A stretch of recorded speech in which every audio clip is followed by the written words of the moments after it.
welcome back to Kutiefly. Today I'm super excited to share with you a kind of theory I've been coming up with.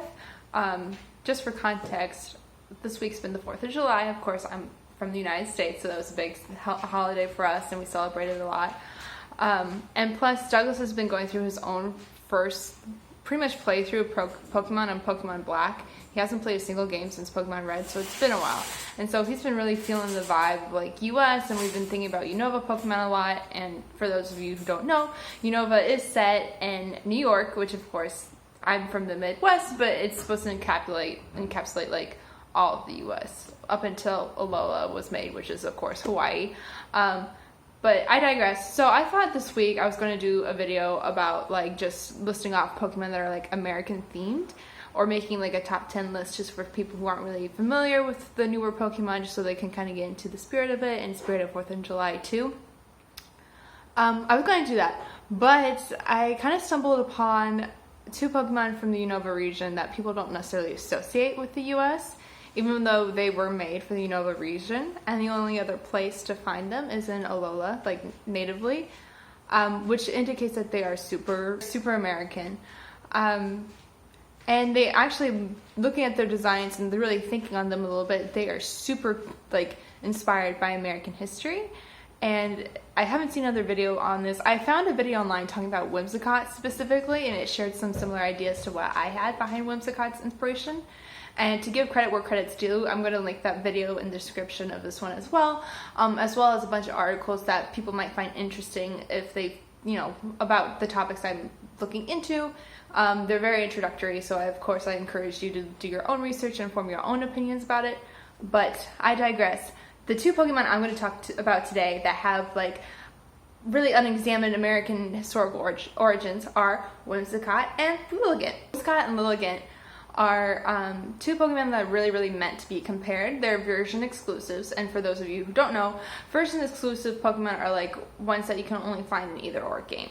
Now this game made it more convenient where you can trade with an NPC to get the other one if you don't already have it. So for example, in Black, you can find Cottonee in the wild or Whimsicott in the wild, but you can't find Lilligant or Petilil. So what you do is that you go to an NPC and they will trade you a Cottonee for a Petilil if you want the other one, right? It does it in both games, and Sun and Moon operate on the similar mechanic where there's meant to be version exclusives, but you can trade to get the other one. On top of that, they're really, they're close to each other in the Pokedex. They're right after one another. They are also of a similar type. They are both grass fairy. Of course, fairy was added later on after Kalos. But they're the same type. They're found in the same area. Evolved the same way with a Sunstone as well. And so it's really weird to have 2 Pokemon with that much similarities next to each other without having similar origins. So I thought, okay, so why? Because if you look at the designs, it's kind of hard to figure out. Like, yes, they're both very feminine grass designs, but they're different sort of plants. Well, I think for this video, what I'm going to do is just kind of talk about general information about the 2 of them at first, and then I'm going to really dive deep into their origins. So, just talking about Whimsicott first, because that comes first in Pokedex, and that's what really made me start thinking about this theory first. Whimsicott is known as the Wind-Veiled Pokemon. It also has, if you look at its Pokedex entries, it really is nomadic. It kind of goes where the wind takes it.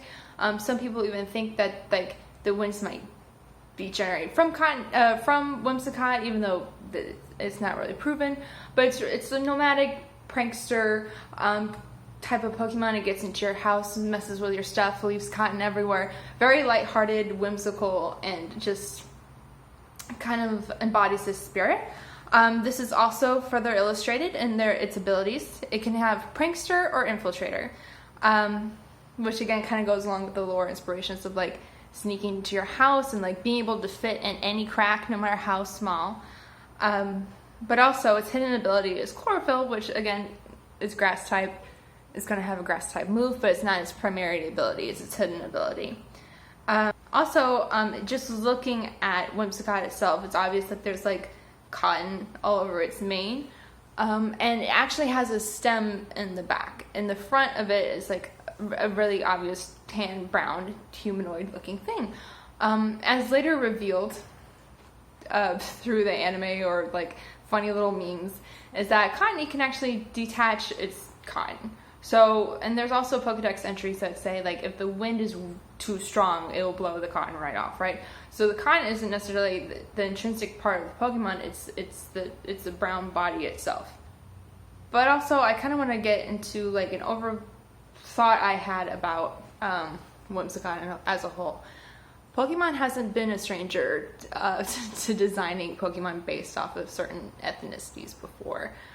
We've had, obviously, you see Halucha and Ludicolo that's taken on like this very stereotypical Latino personality.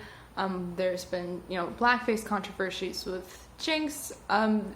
They are a franchise that isn't afraid to take certain aspects of a culture of a people and kind of contort it into a Pokemon, right? What I think my theory is that Whimsicott and Lilligant are both based on, Whimsicott's based on African Americans in the rural South around the Civil War, and Lilligant is based off of white wealthy women in the Civil War. And I know this is going to sound pretty like out there and shocking, and you may think, okay, why would Pokemon ever design something that's serious?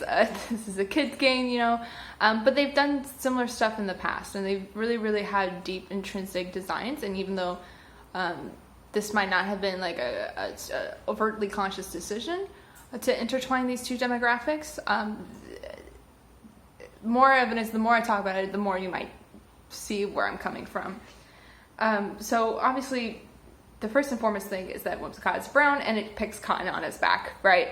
The cotton industry was essential to the American South even before the Civil War and long after. And I actually have some statistics that I found in the different articles.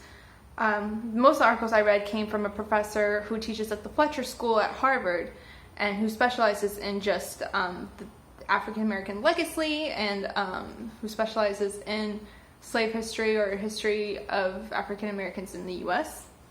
In the article cited, it said the value of slaves was 3 times, in 1860, the value of slaves was 3 times greater than the total amount vested in banks, 7 times the total value of all currency in circulation in the country at that time, 3 times the value of livestock, and 12 times the value of the cotton crop, but 48 times the total expenditure of the federal government that year. During the time of the Civil War, up until before the emancipation, slaves went for about what would be the equivalent of $30,000 today, right? And also, cotton was the leading American export from 1803 to 1937. The UK relied on slave-produced cotton from the US for over 80% of its essential raw material. English textile mills accounted for 40% of British exports. The New England mills here in the US consumed about 283.7 million pounds of cotton, or 67% of the 422.6 million pounds of cotton used by US mills in 1860. In 1790, the US produced 1.5 million pounds of cotton. In 1800, 35 million pounds. In 1830, 331 million. And in 1860, 2,275 million pounds. And another statistic, in 1850, 1.8 million out of the 3.2 million slaves in the United States worked in the cotton industry. So obviously, if you know anything about American history or American Civil War history, one of the key issues contended in the Civil War was the right to own and use slaves as labor. In the North, they were more abolitionists, and they fought for the right for slaves to be free and to have their own, to recognize them as people, basically. And a lot of slaves would try to escape their farms and the abuse that they suffered and the whippings and the family separation and everything else to flee north to northern U.S. or to Canada for the opportunity to be free. And whereas the South, because their whole economy was, based on this sort of free labor, right? Really, it was in their best interest to keep it intact. Although the articles I read argued that the North was also dependent on these sources for raw materials anyway, and it was somewhat of a miracle to get this whole, this abolishment of slavery even started. But knowing this and knowing more information about like slaves running away and seeking freedom makes me think about Whimsicott's inspirations even more, and how it talked about how it can sneak in through the even smallest of cracks and look into homes and just kind of drifted about. When I read that and like thinking about the context in this way, it really was reminiscent for me of the Underground Railroad. For people who don't know, the Underground Railroad was sort of a underlying system to try to help slaves to freedom in the North. So people would run under the disguise of night to different safe points and meet with people here. The people who decided to help out were considered conductors of the railroad. And although there were a lot of Quakers or a lot of well-meaning white people that did help African Americans, a lot of the emphasis about the Underground Railroad is placed on their benevolence. And it really shouldn't be, because in reality, the majority of people who helped slaves seek their freedom were free slaves themselves, or freed black men and women who decided to push along this railroad. But I mean, there's still houses that you can go visit, or historical sites in the U.S. that have like these little compartments where people could hide, or where people can, sneak out through barns or whatever. And they are historical sites, and they're super, super important. But we also need to be conscious of the way like we retell history. And I think that in the past we've really downplayed the experience of, and the agency, the better words, the agency of freed men and women, and kind of shifted the focus to the Quakers and to the super religious folks. It's also interesting because this whole drifting persona for me also relates to, it made me think of a feeling of landlessness, this nomadic sense of not having a home. And of course that can be related back to the family separation and people being torn about, and slaves moving from farm to farm and not really having a stable sort of system, which again shouldn't be downplayed at all. But it also made me think of the old policy of 40 acres and a mule. 40 acres and a mule is something that we're kind of taught as Americans in school, but never to the full extent, because it is sort of confusing.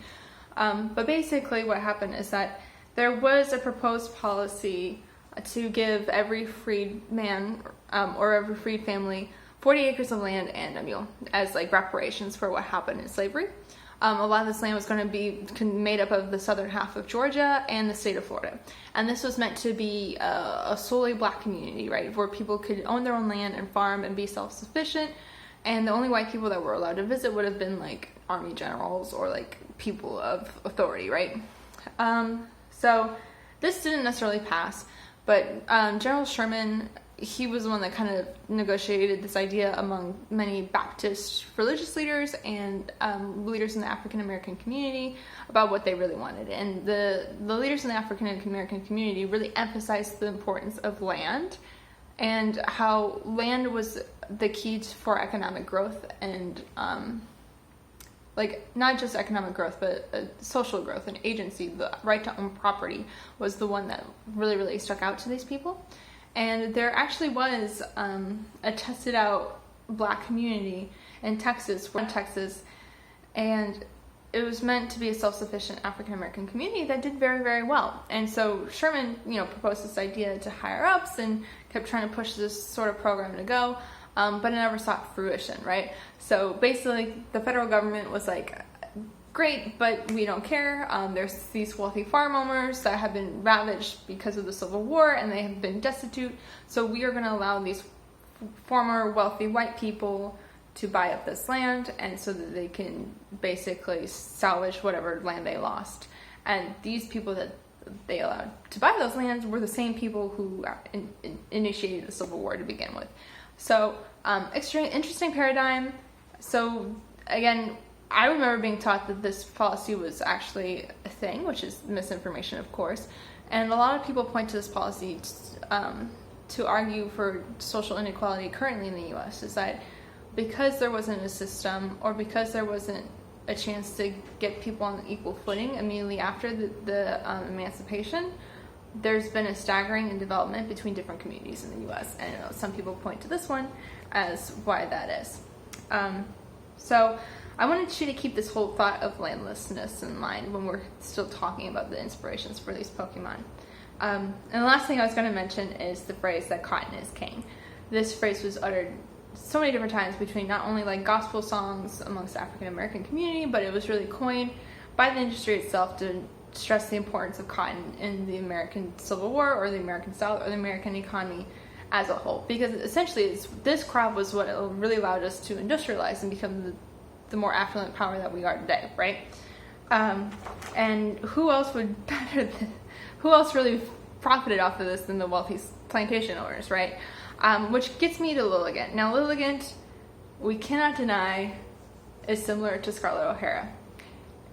If you don't know who Scarlett O'Hara is, Gone with the Wind is a quintessential American novel, story, movie, or whatever. I think everyone and their mama has sit and watched it at least once in their lives. But basically, it was done, I think, in 1937. And of course, there's certain themes or certain characters in that movie that don't really resonate to modern areas, especially the happy-go-lucky slaves that are taken care of by the white people. Looking at it from a modern audience makes things stick out a little bit like a sore thumb.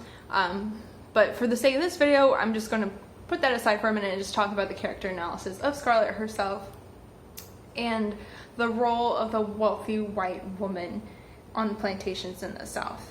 Of course, actually, maybe I should get into Lilligant first and maybe kind of resonate why, for me, she reminds me of Scarlett O'Hara first.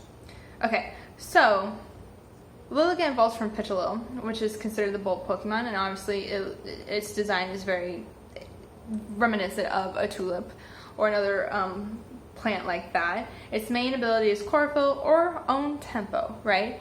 Own Tempo is a Pokemon ability where you kind of dance to your own rhythm, right? So it makes you less susceptible to certain moves that make you confused or work with sound, because you're moving, you have this agency, you're moving to the beat of your own drum, which is important when we talk about how the Civil War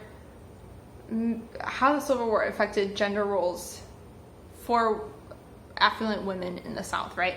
It also has its hidden ability is Leaf Guard, right? Which gives this idea of protection.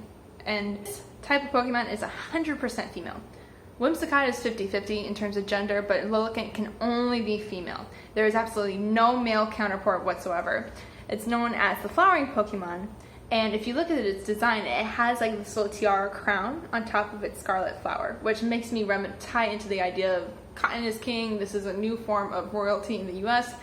We never had royalty here, but there was still a remnants of aristocratic society, especially in the South with plantations and this whole Southern belle culture.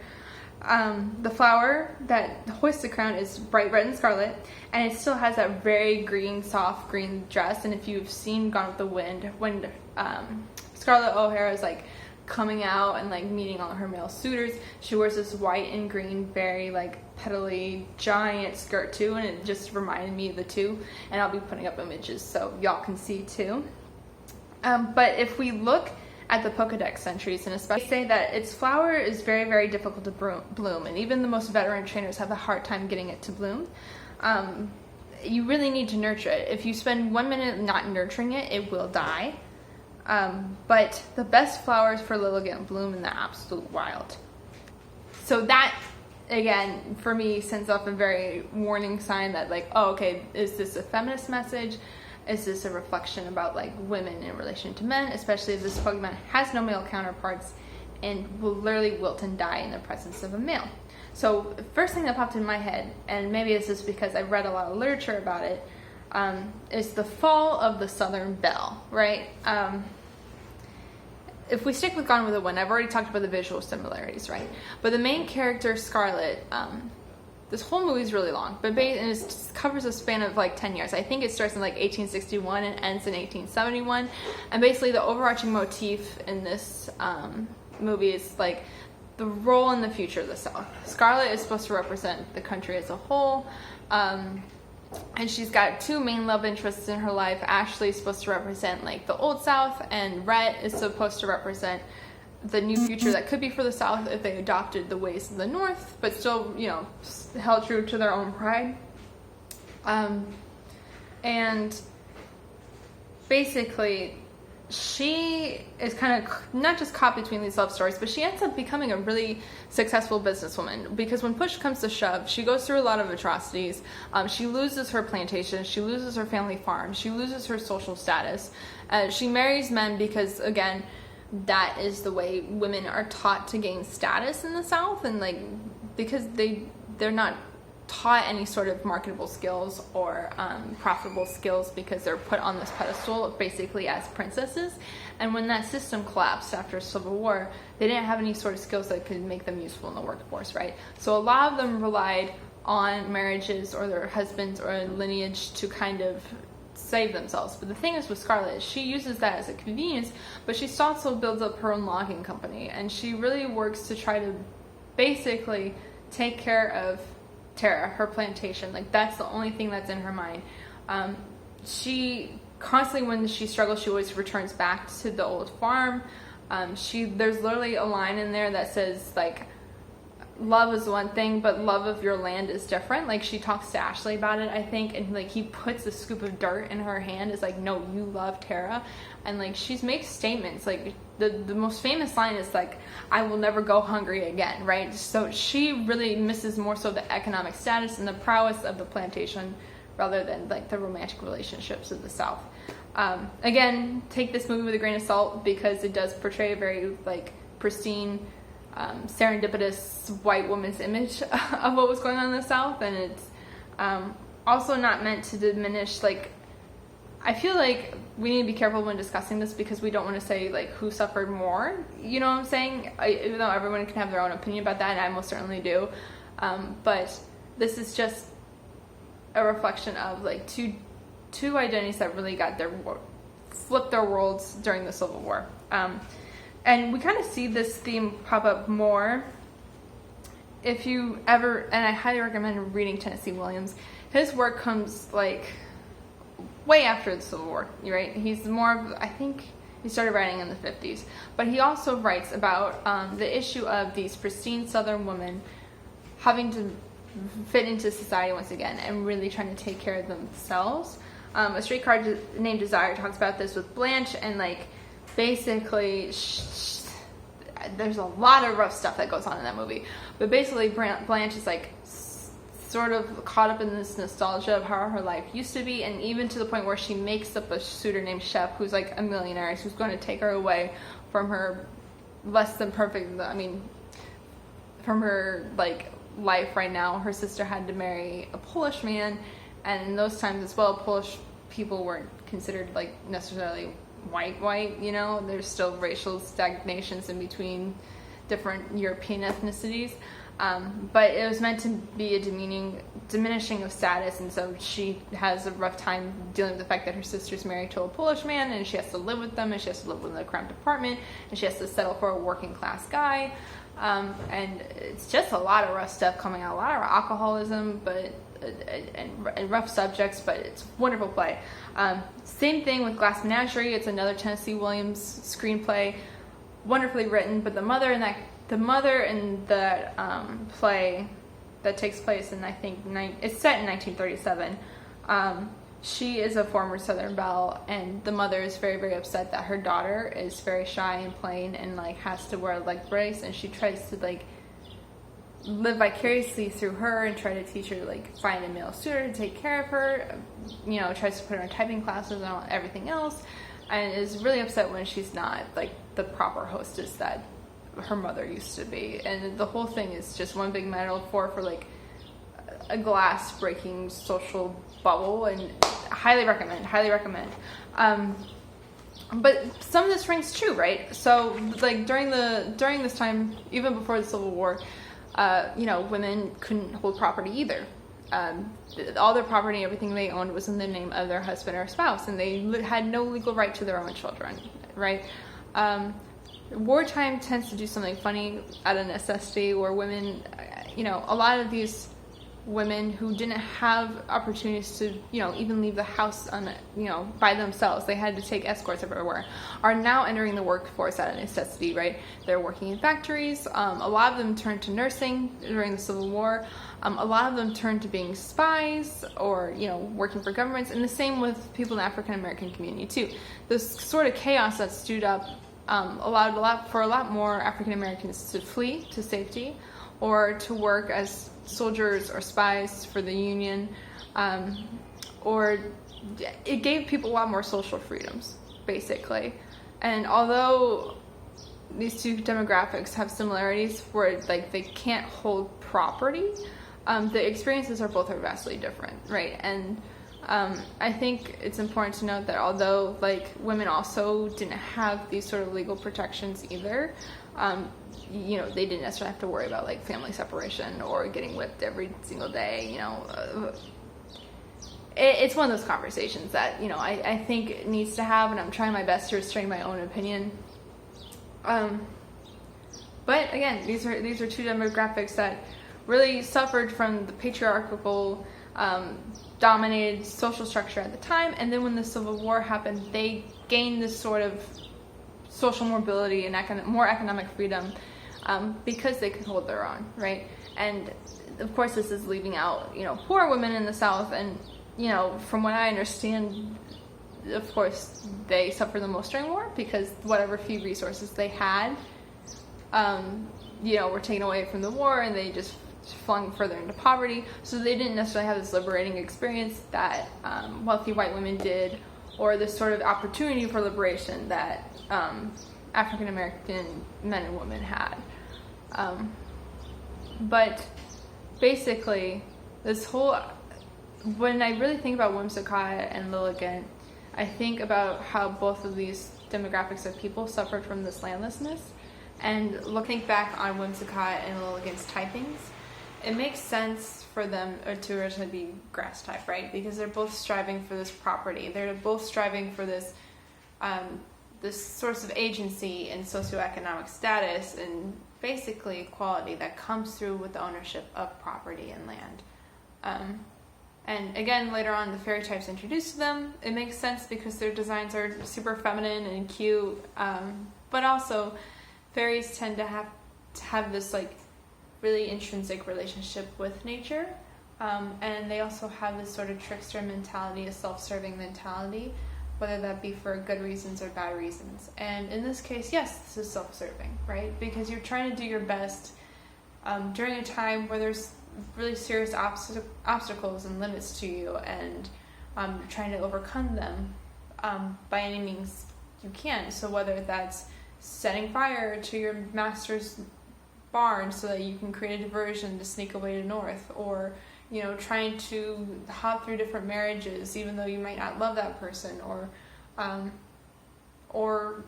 because you're trying to have economic gains but to secure your own sense of self, you gotta do what you have to do. And also I feel like people always place that sort of intrinsic natural ability among women and minorities, whether that's true or not, or if that's just stereotyping or branding or whatever. They do it here as well, and I think it works, and I think it does justice. I think this video is important, especially for this 4th of July this year and this holiday, to recognize the U.S. in its fullness, not just in the super propagated patriotic sort of way, but acknowledging our history and where we come from and the great strides we already made and the work we still need to do to continue to make sure that people are the best versions of themselves that they can be, and that we as a country are the best versions of ourselves that we can be. I could have done this video just talking about braviary, right? The stereotypical bald eagle, red, white, and blue, literally brave Pokemon that's not afraid to be scrappy and pick a fight with anybody. And in a way, I feel like all Americans are like that, right? That's a very patriotic sense. I feel like we as a culture, no matter what our ethnic background or gender background or sexual background, has a bit of that scrappiness in us, and that I really value. But I also think we should recognize these Pokemon today that have been overlooked and people haven't really made this connection yet. because it sucks to keep continuously overlooking the same groups of people, you know? So thank you for listening to me rant on about, you know, cute Pokemon I like and bits of American history that I think are important. If you really like this content, feel free to like, share, and subscribe. Comment down below if you share any thoughts with me or you disagree with anything I've said, let me know, and we can have a conversation about it. But until next time, I hope you enjoyed this theory, because there's plenty more theories to come in the future, in addition to makeup and all the other fun stuff. Okay, thank you. Bye.